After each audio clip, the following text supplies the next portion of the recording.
Every day at 6:47, I still checked my phone.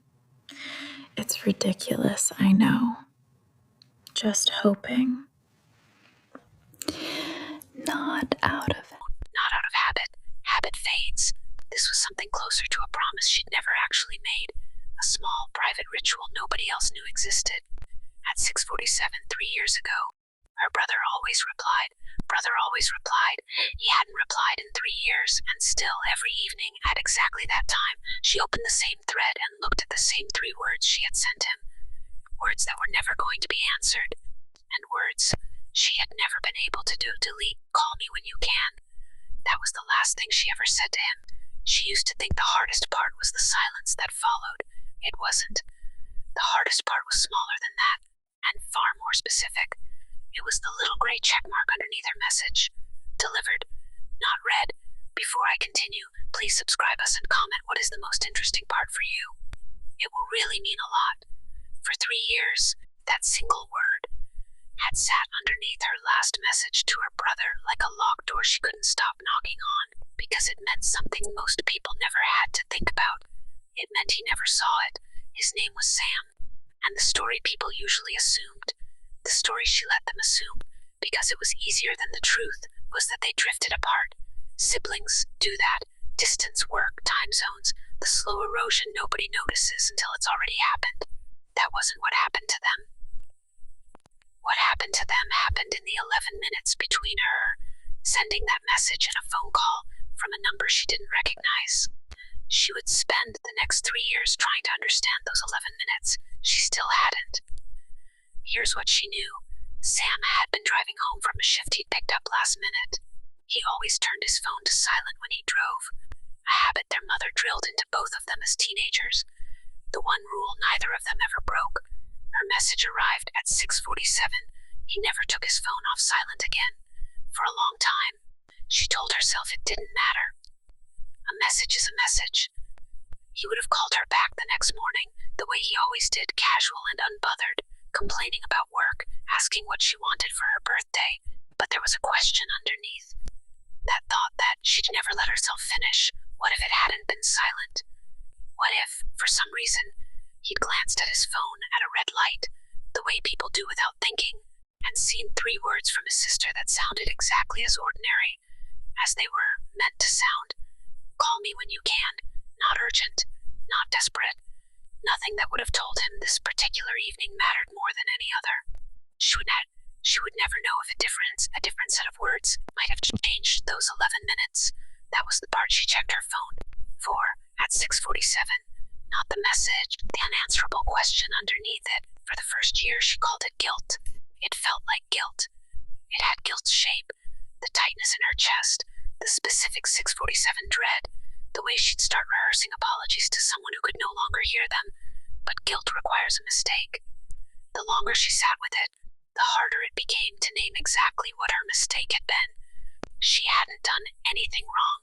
She had sent her brother an ordinary, loving, unremarkable text message, the kind siblings send each other 1,000 times without consequence. The problem wasn't what she'd said. The problem was that she'd never gotten to say anything else. If you've ever kept a message unread on purpose, not because you forgot, but because opening it would mean admitting no answer is coming, you already understand something about tonight's story that most people never have to learn. Some of us aren't checking our phones for a reply. We're checking them because the checking is the last thread of a conversation we're not ready to finish. If that's true for you, even a little, you're not alone in this room tonight. If tonight's story finds something in you, let us know down in the comments. Even just a single word, or the time you still find yourself checking. This channel exists so none of us has to sit with that quietly by ourselves. It was her mother, of all people, who said the thing that finally shifted something. They were going through Sam's apartment, the part nobody warns you about, the folding of a life into boxes that are somehow both too small and too heavy. Her mother picked up an old photograph of the 3 of them and said, without looking up, "He knew you loved him before he ever needed to read that message. It wasn't comfort exactly. It didn't fix the 11 minutes or the check mark or the ritual at 6:47, but it did something quieter. It reframed the message entirely. years, she had treated "call me when you can" as the last thing she never got to finish saying to her brother. It wasn't the last thing. It was simply the last thing she'd typed.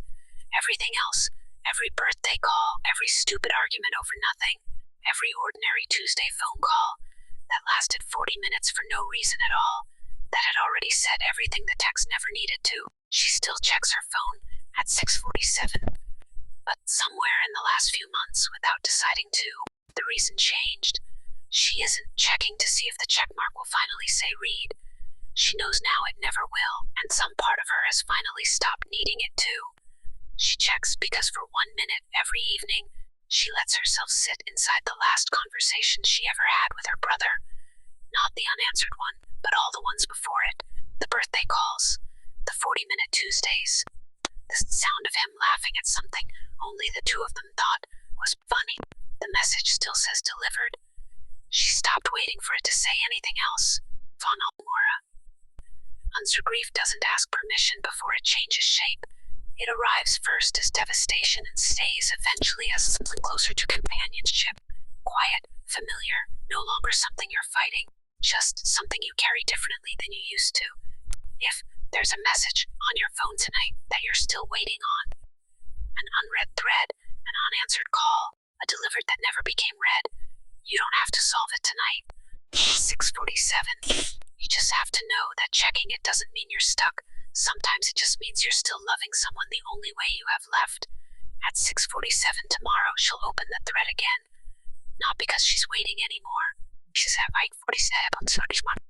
Some conversations don't end when the replies stop. They just change the shape of how we keep having them. If tonight's story is one you needed, stay a little longer in the closure room. There's another session waiting for you. Whenever you're ready for it.